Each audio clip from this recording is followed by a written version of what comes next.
Sir, your champagne is ready. Garrett Whitmore III didn't even turn around. Did I ask you to speak? He raised one hand, silencing her like a dog. Then he smirked at his billionaire friends. Since this black girl is so good at carrying plates, maybe she can give me financial advice. His eyes turned cold. I've got $50 million, sweetheart. What should I do, open a savings account at the welfare office? His table roared with laughter. He waved a $100 bill in her face. Here's your tip in advance. Teach a billionaire how money works. A woman in pearls whispered, These people don't know their place. Felicia Turner stood frozen. Black woman, cheap uniform, surrounded by white billionaires. Alone. No one defended her. But here's what none of them knew. In 15 minutes, this black girl would expose a $50 million fraud on live television. And Garrett Whitmore? He would lose everything. The Meridian Club wasn't just a restaurant. It was a temple of wealth, perched on the 42nd floor of a Manhattan skyscraper, where the elevator required a membership card that cost more than most Americans earn in a year. Every Saturday morning, the same ritual unfolded. Wall Street titans gathered for what they called power brunch. 3 hours of champagne, lobster omelets, and deals that moved markets. The tables were draped in white linen. The silverware was actual silver, and the staff moved like ghosts, trained to be seen only when needed and never heard at all. On the wall, a massive screen displayed CNBC Live, stock tickers scrolling endlessly, a constant reminder that even while these men ate, their money was making more money. This was Garrett Whitmore's kingdom. At 58 years old, Garrett Whitmore III had built Whitmore Capital into a $12 billion hedge fund. Forbes called him a financial genius. CNBC called him a market oracle. He called himself inevitable. But those who'd been destroyed by him had other names. He was famous for hostile takeovers, buying struggling companies, loading them with debt, extracting millions in fees, then letting them collapse. Pension funds raided. Small businesses bankrupted, thousands of jobs evaporated, all legal, all profitable, all utterly without conscience. His catchphrase, repeated so often it became a dark joke on Wall Street, money is the only language that matters. Today, Garrett sat at table 7 with 6 associates, 2 fund managers who laughed at every joke, a tech CEO seeking investment, a senator's wife collecting donations, her husband's aide, Bradley, taking notes, and Caroline Hayes, a 42-year-old fund manager who was the only one at the table who ever seemed uncomfortable with Garrett's cruelty. Garrett was talking about his latest obsession, Nexus Technologies. I'm telling you, he said, gesturing with his champagne glass, Nexus is the next Amazon. I said it on CNBC last week. Put everything you have into it. What he didn't tell them, what he would never tell them, was the truth. Garrett knew Nexus was rotten. He'd seen the internal reports.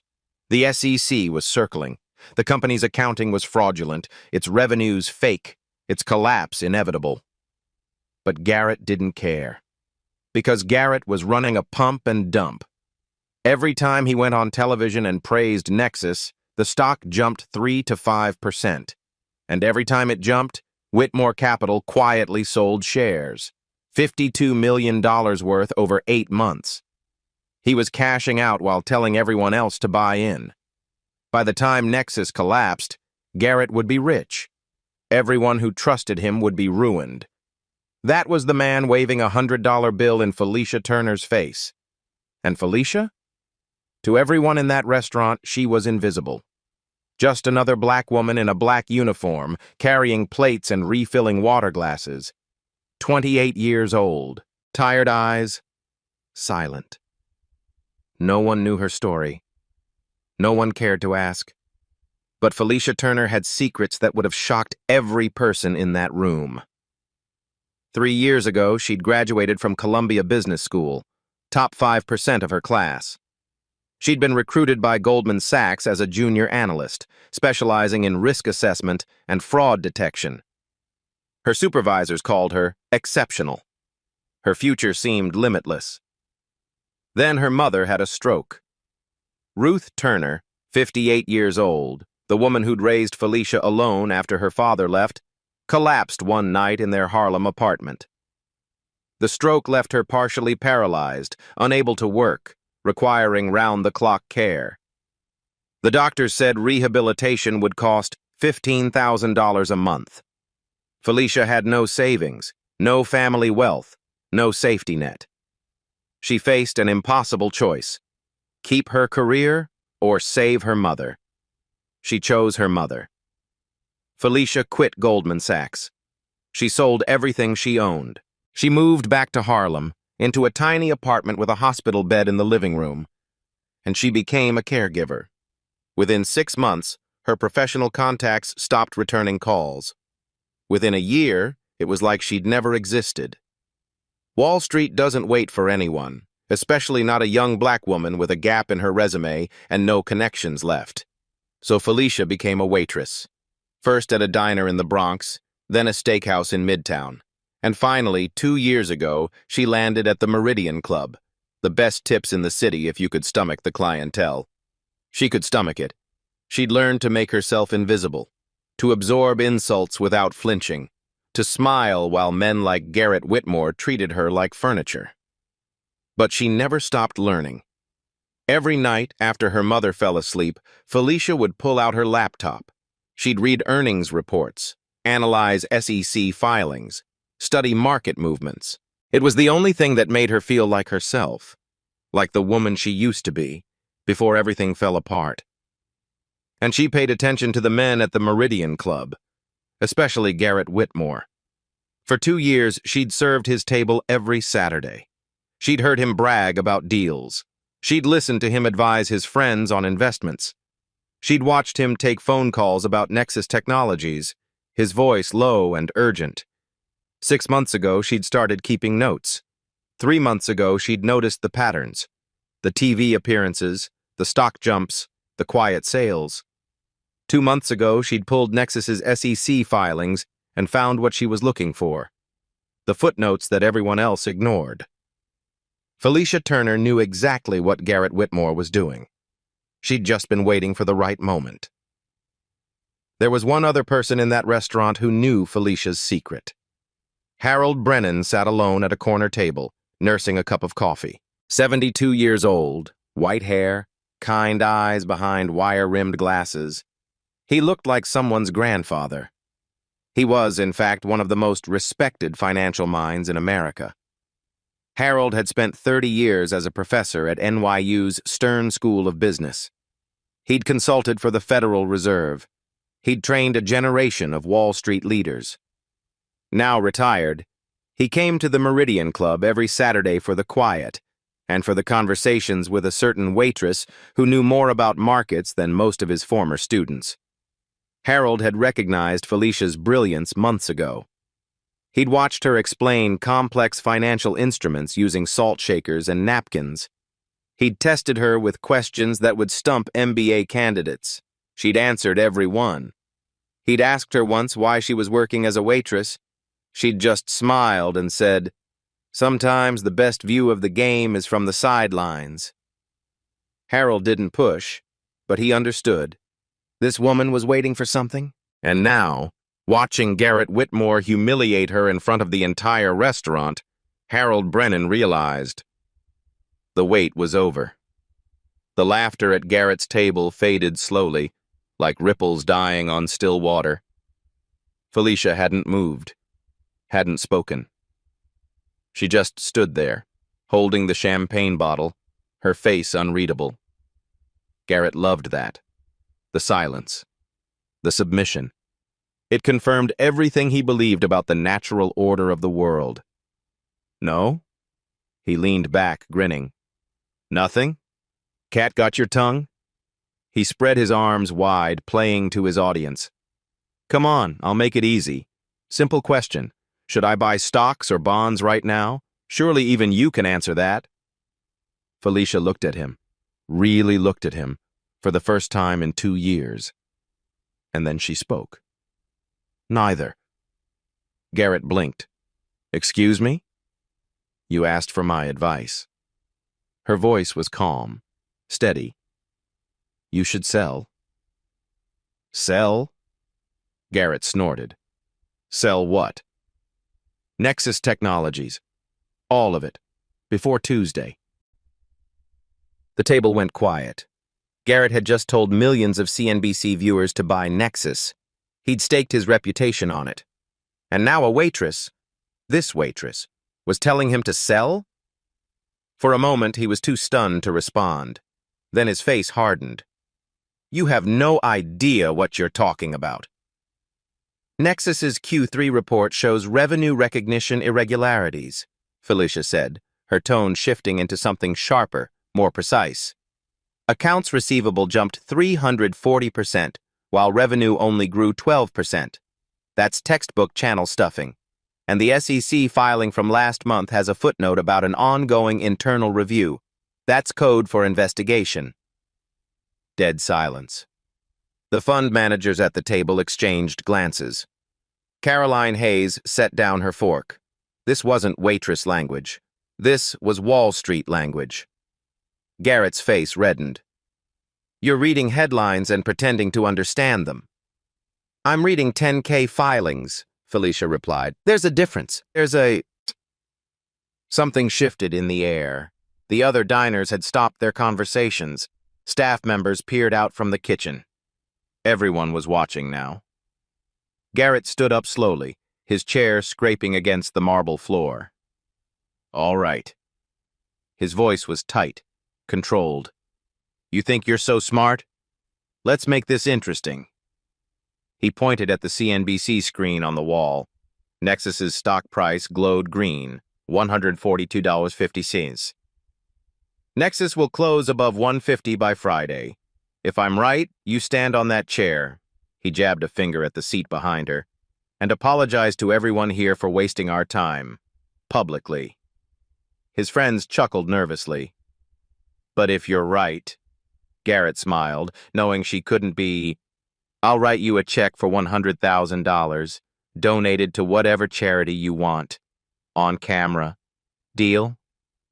The room held its breath.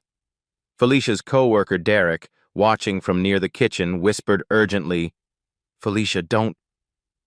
But Felicia wasn't looking at Derek. She was looking at Garrett Whitmore, this man who'd spent 2 years treating her like she was less than human, who thought his money made him untouchable, who had no idea that she'd been studying him like a specimen under glass. Make it financial literacy programs, she said quietly, for underserved communities, and you announce it yourself, on CNBC. Garrett's grin widened. Done. They didn't shake hands. They didn't need to. Everyone in that restaurant had just become a witness, and Felicia Turner, the invisible waitress, had just made the most dangerous bet of her life. Felicia walked into the kitchen, her hands trembling slightly. She leaned against the cold steel counter, closed her eyes, and let the sounds of the restaurant fade away. What had she just done? 2 years of silence, 2 years of swallowing insults, of being invisible, of waiting. And now, in 60 seconds, she'd thrown it all away on a public confrontation with one of the most powerful men in finance. But as her heart rate slowed, Felicia realized something. She didn't regret it. She couldn't. Because this moment had been building for far longer than 2 years. Her mind drifted backward to a different kitchen, a different time. She was 25 years old again, sitting in a glass-walled conference room at Goldman Sachs. 12 analysts around a mahogany table, the managing director presenting quarterly risk assessments, numbers flowing across screens like water. And then she saw it, a flaw in their correlation model that no one else had noticed.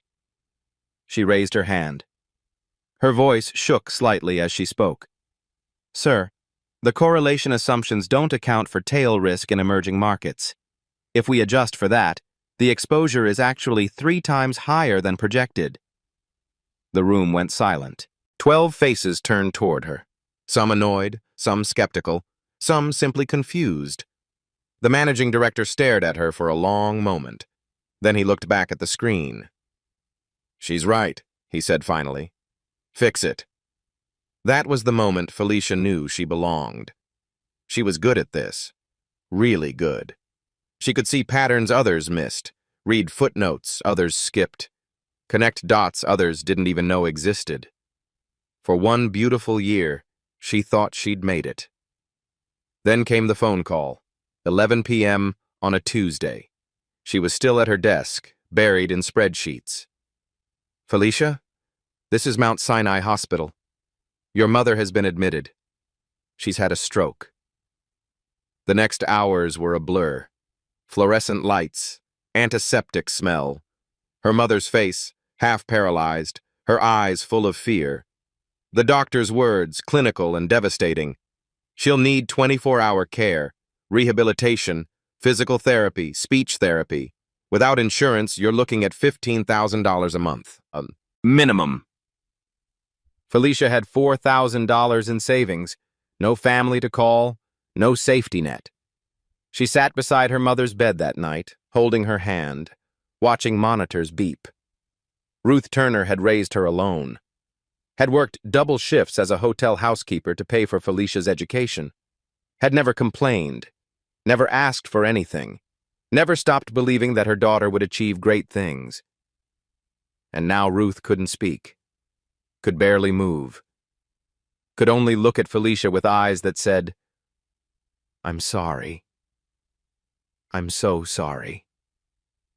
Felicia made her choice before dawn. She resigned from Goldman Sachs that week, sold her apartment, moved back to Harlem, and she disappeared. That was 3 years ago. 3 years of feeding her mother, bathing her, doing physical therapy exercises in their tiny living room. 3 years of overnight shifts at diners, of rude customers and aching feet, and never enough sleep. 3 years of watching her former classmates get promoted, get married, get everything she'd once dreamed of. But Felicia never stopped studying. Every night, after Ruth fell asleep, she would open her laptop, read earnings reports, analyze markets. It was the only thing that kept her sane, the only connection to the person she used to be. And then she got the job at the Meridian Club. At first it was just about the money, better tips, wealthier clients, enough to cover her mother's medications. But then she started listening. The men at these tables talked openly, arrogantly, as if the servers didn't exist. They discussed insider deals, manipulation schemes, fraud. Garrett Whitmore was the worst of them. Felicia began keeping notes, recording patterns, pulling public filings and cross-referencing what she heard. 6 months ago, she'd realized what Garrett was doing with Nexus Technologies. 3 months ago, she'd found the evidence buried in SEC footnotes. 1 month ago, she'd made contact with a journalist named Sarah Wade from the New York Times. And today, Garrett Whitmore had handed her the opportunity she'd been waiting for. He'd asked her for financial advice, and she was finally going to give it to him. Felicia opened her eyes, pushed herself off the counter, and straightened her uniform. Her hands weren't trembling anymore. She walked back out onto the floor. Derek caught her arm as she passed the kitchen door. "Are you crazy?" he whispered. "That's Garrett Whitmore. He destroys people for fun. What are you doing?" Felicia gently removed his hand. "He asked for financial advice. I'm going to give it to him. Felicia, cover my tables for 15 minutes. Please." Derek stared at her like he was seeing a stranger, but he nodded. Felicia reached into her apron and pulled out a small notebook, worn, dog-eared, filled with 2 years of observations. Then she pulled out several folded papers, printouts of SEC filings she'd downloaded that morning. She'd been carrying them for weeks, waiting for exactly this moment. Felicia walked across the restaurant floor, not toward Garrett's table to serve, toward Garrett's table to present. The conversations around her faded. Diners looked up from their Eggs Benedict. Staff members froze mid-pour. Garrett saw her coming and smirked. "Oh, look, the financial advisor returns." He gestured grandly to his associates. "Everyone, Pay attention. We're about to get educated. Scattered laughter. Felicia stopped at the edge of the table. She didn't smile, didn't flinch. When she spoke, her voice had changed. No longer the soft, deferential tone of a server. This was the voice she'd used in Goldman Sachs conference rooms. Mr. Whitmore, you asked for my advice. Let me give you a proper analysis. By all means. Garrett leaned back, arms crossed. Enlighten us, sweetheart. Felicia ignored the condescension. She'd heard worse, much worse. Nexus Technologies, she began. Ticker symbol NXT. Current market cap $8.2 billion. You've been publicly bullish since Q2. You've made 17 television appearances recommending the stock. Each appearance correlates with a 3 to 5% price increase. The smirk on Garrett's face flickered. Impressive memory, he said. You can count TV appearances. So what? Felicia unfolded one of her papers and placed it on the table. Page 43 of their most recent 10Q filing. Footnote 12. She pointed to a highlighted section. Quote, the company is cooperating with an informal SEC inquiry regarding revenue recognition practices. End quote. Caroline Hayes leaned forward, frowning. Wait, I didn't catch that in my analysis. Most people don't read footnotes, Felicia said. That's the point. Garrett's jaw tightened. One footnote doesn't mean anything. You're right, Felicia agreed. So let's look at 3 more things. She raised one finger. First, accounts receivable. Nexus reports that their accounts receivable grew 340% year over year, but their revenue only grew 12%. She paused, letting the numbers sink in. Do you know what that means? They're booking sales that haven't actually been paid for. It's called channel stuffing. They're shipping products to distributors who never ordered them, counting it as revenue, then taking the products back after the quarter ends. It's one of the oldest accounting tricks in the book.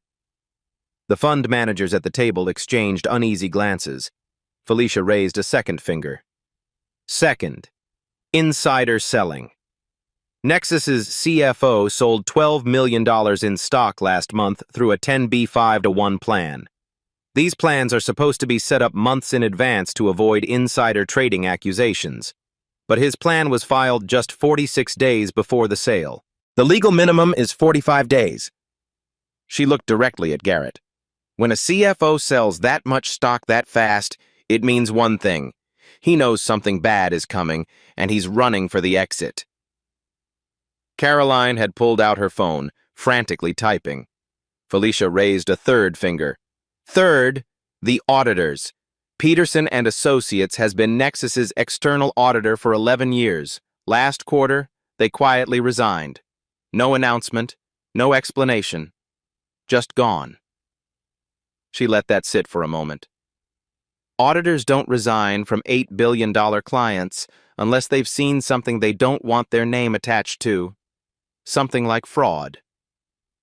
The table was silent. One of the fund managers, a man who'd been laughing loudest at Garrett's jokes, had gone pale. Holy shit, he muttered. I have 20 million in Nexus. Garrett's face had turned red. A vein pulsed in his temple. This is ridiculous, he snapped. She's a waitress. She's reading conspiracy theories off the internet and pretending to be an expert. Felicia looked at him calmly.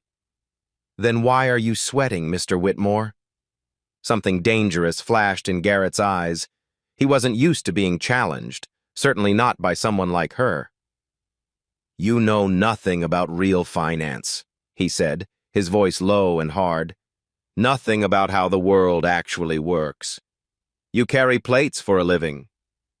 And you carry other people's money, Felicia replied. The question is whether you're carrying it to safety or carrying it into a fire you started yourself. From the corner of the restaurant, Harold Brennan watched with quiet satisfaction. He'd always known Felicia was exceptional. Now everyone else was about to find out. Caroline stood up abruptly. I need to make a call. She walked toward the exit, phone already pressed to her ear. Other diners had stopped pretending not to watch. Whispers rippled through the room. Garrett, sensing he was losing control of the narrative, made a desperate move. "You know what? Let's settle this right now." He pointed at the CNBC screen. "Pull up Nexus. Let's see what the real experts say." Philip, the manager, hurried to increase the volume. On the screen, Nexus's stock price held steady, 142,050. Green, stable, normal. Garrett spread his arms triumphantly. "See? Nothing! You're full of—" He never finished the sentence. Garrett's confidence swelled. The stock was fine. The screen proved it. This waitress had just embarrassed herself in front of everyone who mattered. "As I was saying," he continued, louder now, playing to the room, "this is what happens when people who don't belong try to pretend they understand things beyond their station." He stood up, buttoning his jacket, preparing to deliver the killing blow. "Let me explain something about the real financial world, sweetheart." He gestured expansively. "I've made more money before breakfast than you'll make in your entire life. I've advised presidents. I've moved markets. I've built an empire." He stepped closer to Felicia, towering over her. "And you? You move plates. You refill water glasses. You exist to serve people like me. That's the natural order of things. That's how the world works. And no amount of Googling financial terms in your sad little apartment is going to change that." A few nervous chuckles from the room, but fewer than before. Something had shifted. Garrett didn't notice. "So here's my advice to you," he said, his voice dripping with contempt.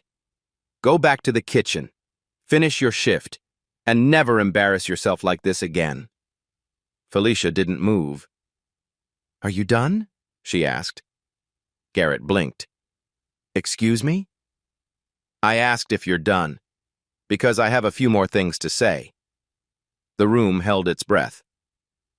"Where did you go to school?" Garrett demanded. "Community college? Online degree? Let me guess. You watched some YouTube videos about investing and now you think you're Warren Buffett." "Columbia," Felicia said quietly. "MBA, class of 2019, top 5%. Silence. "Bullshit," Garrett said. "Call them." Before Garrett could respond, a voice came from across the restaurant. "She's not lying." Harold Brennan rose slowly from his corner table. His presence immediately commanded attention. There was something about his bearing that signaled authority. "Who the hell are you?" Garrett snapped. "Harold Brennan, former chair of the finance department at NYU Stern, consultant to the Federal Reserve from 2008 to 2015. He walked toward Garrett's table with measured steps. "I've trained hundreds of analysts in my career. I can count on one hand the number who truly understood markets at an intuitive level." He stopped beside Felicia. "She's one of them." Murmurs rippled through the restaurant.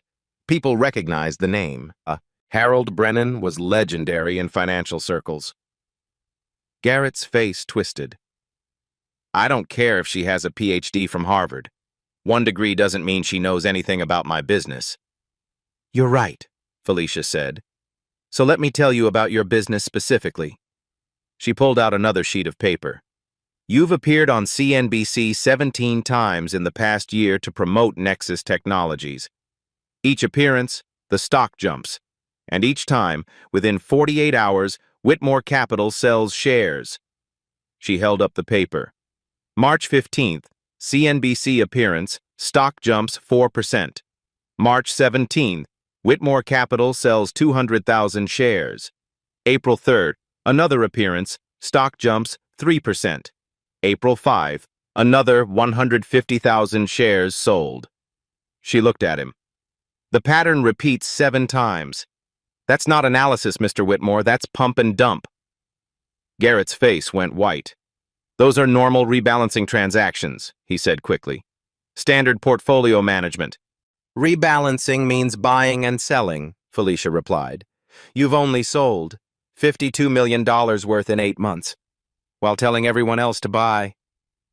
Caroline had returned from her phone call. She stood frozen near the entrance, staring at Garrett with a new expression. Not discomfort anymore. Horror. "Is this true?" she asked. "Garrett, tell me this isn't true." "It's slander," Garrett snarled. "She's making it up.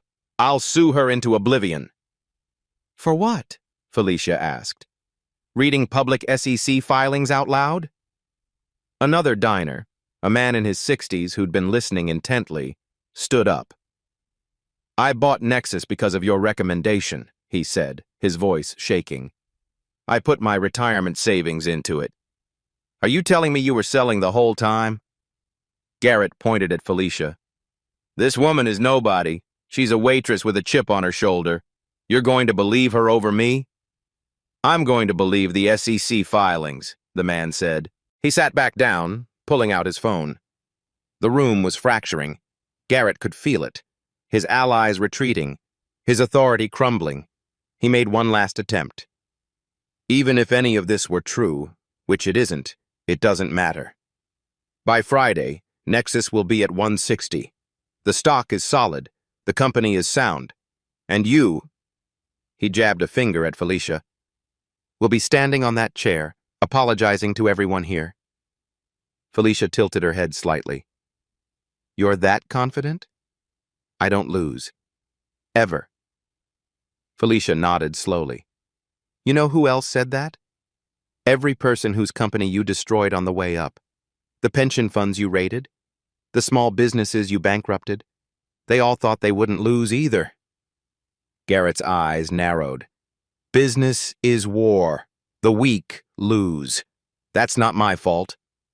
"No," Felicia agreed, "but what happens next will be." Garrett opened his mouth to respond, and then every phone in the restaurant buzzed at once. The fund manager at Garrett's table looked down at his screen. His face went gray. "Oh my God," he whispered. All eyes turned to the CNBC screen on the wall. A red banner had appeared at the bottom. "Breaking. SEC announces formal investigation into Nexus Technologies. Trading halted." The anchor's voice filled the silent room. "In a stunning development, the Securities and Exchange Commission has announced a formal investigation into Nexus Technologies for suspected accounting fraud and securities violations." The stock price on screen was frozen, $142.50. But everyone knew, everyone understood, that when trading resumed, Nexus wouldn't be worth half that. Maybe not even a quarter. Felicia Turner looked at Garrett Whitmore. "Still confident?" she asked. For a moment, nobody moved. The CNBC anchor kept talking, but her words seemed to come from very far away. Numbers scrolled across the screen. Expert analysts appeared in small boxes, looking grave. None of it mattered. Everyone in the restaurant understood exactly what had just happened. The waitress had been right. The fund manager at Garrett's table, the one who'd laughed loudest at his jokes, who'd put $20 million into Nexus, stood up so quickly his chair crashed backward. "I'm ruined," he said, his voice cracking. "I'm completely ruined. I put everything into Nexus because you told me to." Garrett's mouth opened, but no words came out. This is a coincidence," he finally managed. "The timing, it doesn't—" "Is it a coincidence?" Felicia asked. Her voice was calm, almost gentle. "I told you to sell before Tuesday. Today is Saturday. You had 3 days. You chose to bet against me instead." Caroline Hayes walked toward the table, her phone still in her hand. Her face was pale, her expression hard. "I just called my office," she said. "We're pulling every cent from Whitmore Capital, effective immediately. This is a disaster, Garrett." "Caroline, wait. Don't." She held up her hand. "Just don't." Garrett reached toward her, but she stepped back as if he were contagious. The phones hadn't stopped buzzing. All around the restaurant, wealthy diners were calling their brokers, their lawyers, their financial advisors. Voices overlapped in a rising tide of panic. "Sell everything! How much exposure do we have? Get me out of Nexus now!" A woman stood up, her face flushed with anger. I bought 200,000 shares last month. You said it would double. My clients trusted your recommendation, another man shouted. They trusted you. Garrett spun in a slow circle, watching his world collapse. The people who'd laughed at his jokes 5 minutes ago wouldn't meet his eyes.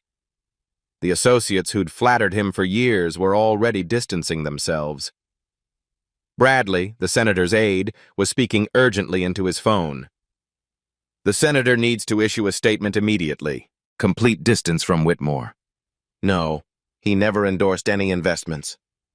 Yes, I understand. The senator's wife had vanished entirely. In the middle of the chaos, Felicia Turner stood perfectly still. Derek had emerged from the kitchen. He was staring at her like he'd never seen her before. She called it, someone said, loud enough for the room to hear. The waitress called it, to the minute. Who is she? Another voice demanded. Harold Brennan had returned to his seat. He watched Felicia with quiet pride, the student he'd never officially taught, proving everything he'd suspected about her. Who are you? The question came from multiple directions now. How did you know? Felicia looked around the room at all these rich, powerful people who'd ignored her for 2 years. Or worse, humiliated her. I'm someone who reads the footnotes, she said. Then she turned back to Garrett Whitmore, who stood frozen at the center of his collapsing universe. Our bet, she said simply. Nexus won't be above 150 by Friday. You owe $100,000 to financial literacy programs. Garrett's face twisted with rage. This isn't over, he hissed. Felicia almost smiled. No, she agreed. It isn't. Garrett Whitmore was a survivor. He'd built his career on ruthlessness, on finding angles, on never admitting weakness. Even now, with his investment thesis crumbling on live television, his mind was racing through escape routes.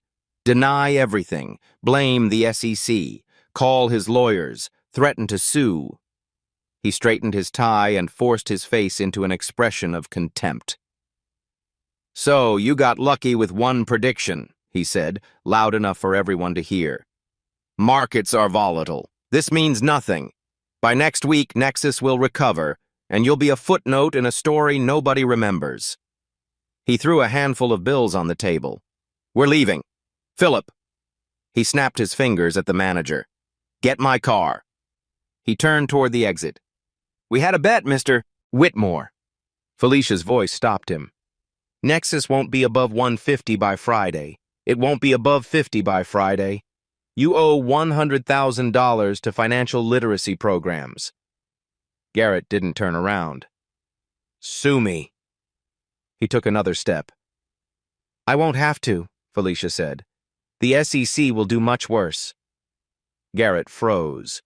When he turned back, something had changed in Felicia's face. The calm professionalism was gone.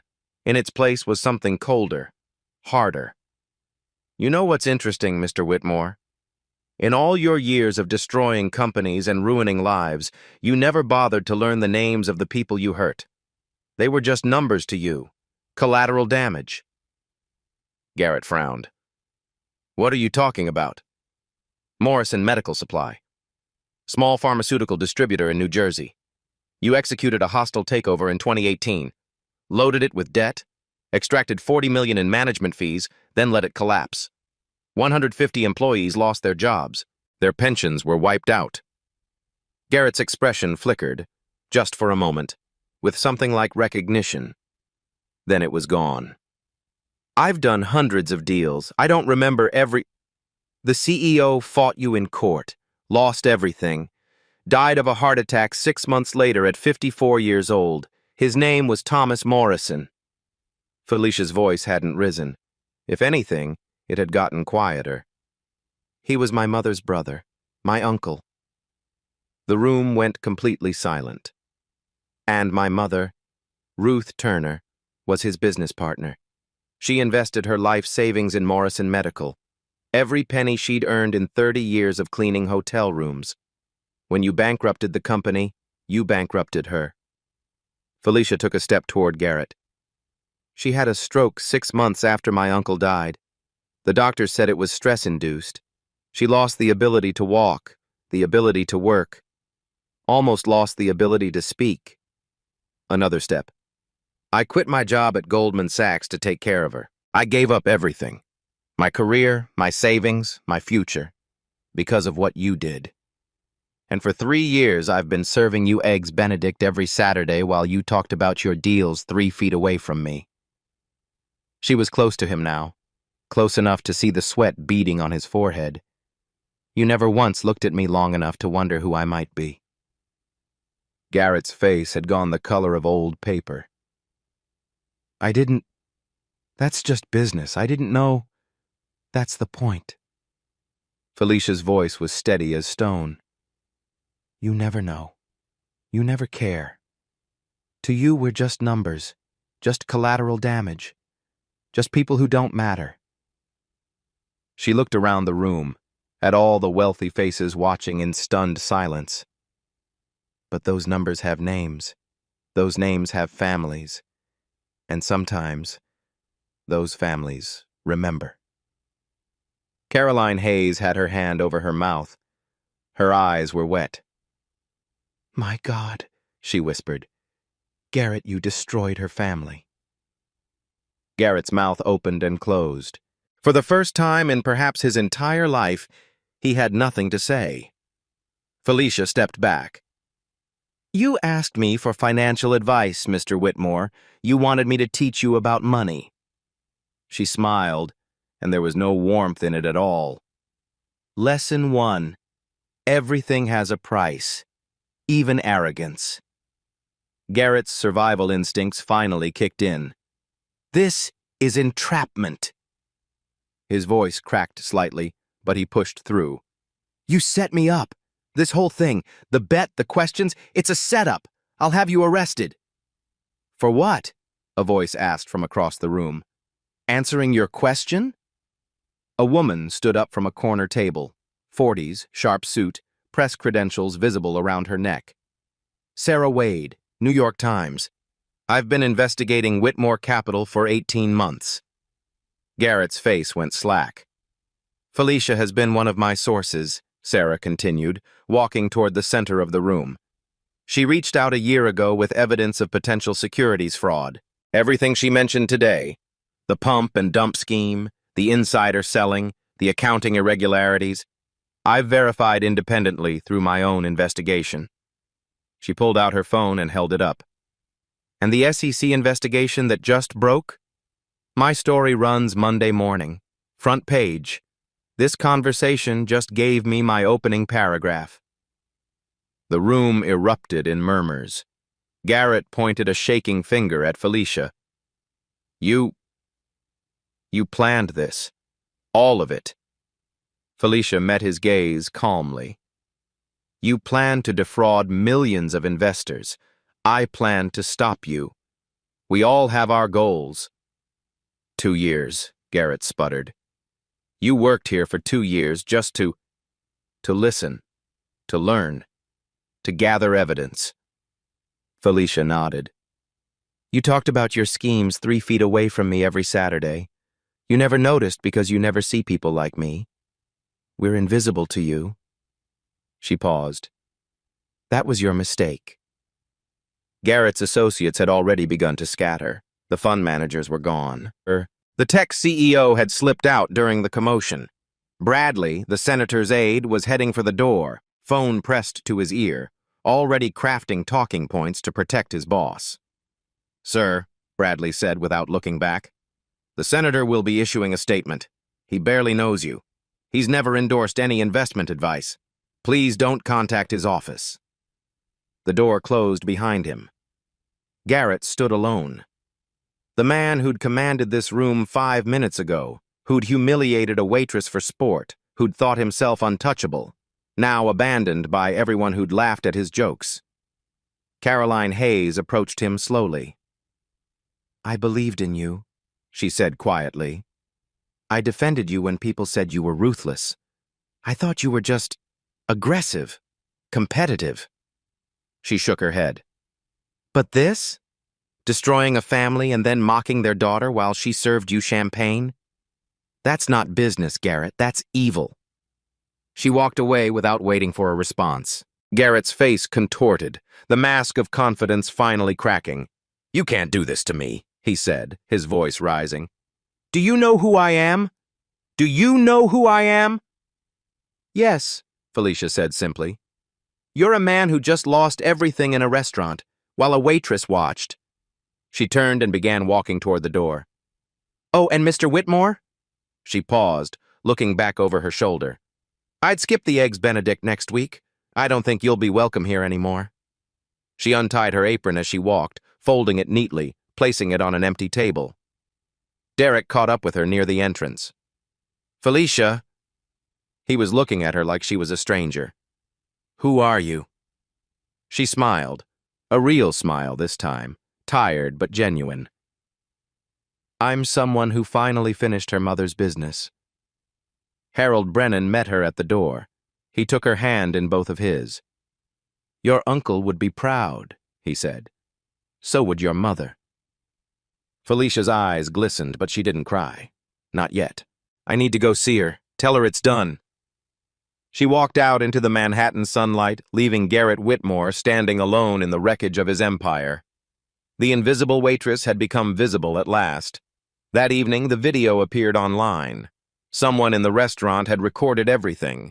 The humiliation, the analysis, the revelation, the collapse. Within 3 hours, it had 5 million views. Within 12 hours, 50 million. The hashtag started organically, Waitress vs. Billionaire. Then came others, Had Justice for Morrison, Felicia Turner. Read the footnotes. By Sunday night, Felicia's face was on every news channel in America. The headlines wrote themselves, "Waitress destroys billionaire with his own SEC filings. The server who predicted the Nexus crash, to his face. Garrett Whitmore exposed, how a Harlem woman took down Wall Street's biggest fraud." Monday morning, Sarah Wade's article dropped. Front page of the New York Times, "The Waitress, the Billionaire, and the Fraud, inside Whitmore Capital's House of Cards." The story detailed everything. The pump and dump scheme, the insider trading, the pattern of destruction stretching back decades. Morrison Medical Supply was just one of dozens of companies Garrett had gutted. Thousands of jobs lost. Billions in pension funds evaporated. Lives ruined by a man who'd never suffered a single consequence. Until now. When the markets opened Monday, Nexus Technologies resumed trading at $31 per share, a 78% collapse. Investors who'd trusted Garrett's advice lost everything. Whitmore Capital faced $2.3 billion in redemption requests within 48 hours. Clients fled. Partners resigned. The SEC subpoenaed records going back 15 years. By Tuesday evening, Garrett Whitmore III was arrested at his Hamptons estate. The charges: securities fraud, wire fraud, market manipulation. His mugshot appeared on every network. The man who'd worn $15,000 suits and waved $100 bills at waitresses now wore an orange jumpsuit and a number. Bail was set at $50 million, the same amount he'd bragged about to Felicia. 2 weeks later, a class-action lawsuit was filed on behalf of Morrison Medical Supply victims and every investor who'd lost money following Garrett's fraudulent recommendations. 200 plaintiffs initially, then 500, then over 1,000.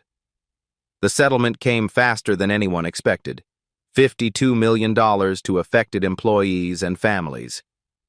Garrett's personal assets were seized, his properties auctioned, his empire dismantled piece by piece. Felicia testified at the preliminary hearing. When she finished, the courtroom was silent. Several jurors were crying. At a press conference afterward, a reporter asked her, "What message would you send to other corporate predators?" Felicia thought for a moment. "There's always someone watching," she said, "and sometimes she's the one pouring your water." The clip went viral. Another 50 million views. The offers came flooding in after that. Goldman Sachs called first. They wanted to discuss her return to the industry. A senior analyst position, corner office, salary negotiable. Morgan Stanley followed, then J.P. Morgan, then CNBC offering her a regular contributor spot. Netflix wanted to option her life rights for a limited series. Felicia declined them all. Instead, she used her share of the settlement, plus the speaking fees and interview payments that kept arriving, to open the Morrison Financial Literacy Center in Newark, New Jersey. Free classes, free resources, financial education for people who'd been told their whole lives that money was too complicated for them to understand. The grand opening drew 200 people, local press, state representatives, Caroline Hayes, who'd become one of the center's largest donors after leaving Whitmore Capital. "You changed my perspective in that restaurant," Caroline told Felicia. "Let me help you change others." Harold Brennan became the center's volunteer advisor. At 72, he finally felt like he was teaching students who truly needed him.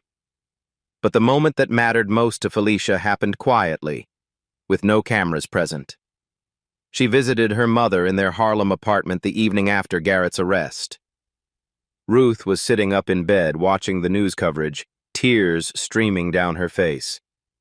"They're saying, 'You're a hero,'" Ruth said slowly. Her speech had improved with therapy, but every word still required effort. Felicia sat beside her and took her hand.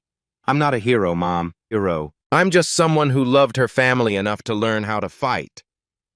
Ruth squeezed her daughter's fingers. "Tommy, your uncle, he always said—" "I know," Felicia's voice caught. "He said men like Whitmore never face consequences, that they're too big to fail." She pulled out a photograph from her bag. Thomas Morrison on the day Morrison Medical Supply opened, surrounded by smiling employees, full of hope for the future. She placed it on her mother's bedside table. "He was wrong, Mom. We made him wrong." Ruth smiled through her tears. The first real smile Felicia had seen in 3 years. "He can rest now," Felicia whispered. "And so can you." 6 months later, the Morrison Financial Literacy Center won national recognition for its impact on underserved communities. The waiting list for classes stretched into the hundreds. One afternoon, a young woman approached Felicia after a workshop. 19 years old, nervous, holding a sleeping baby. "Ms. Turner? I'm a single mom. I work 2 jobs. I never understood any of this money stuff. Everyone always made me feel stupid for asking questions." She hesitated. "Can you really teach someone like me?" Felicia smiled. "Someone like you is exactly who this is for. What's your name?" "Destiny." "Okay, Destiny. First lesson." Felicia leaned in. "Never let anyone tell you that money is too complicated for you to understand. That's a lie that rich people tell to keep you from asking questions.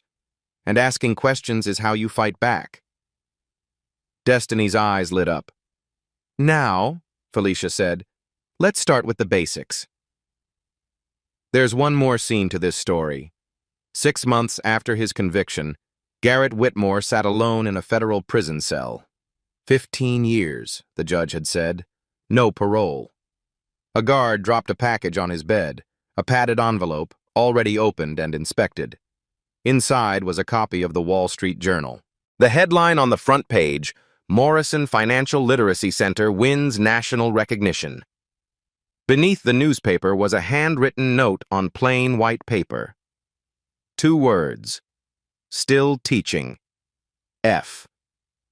Garrett stared at it for a long time. Then he lay back on his thin mattress and stared at the ceiling, alone with the silence and the weight of everything he'd lost. He'd asked a waitress for financial advice to mock her. He should have listened.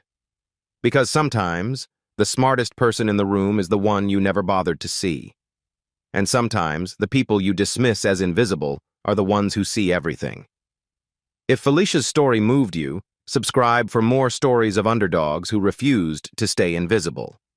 Hit that notification bell. Share this with someone who needs to hear it today.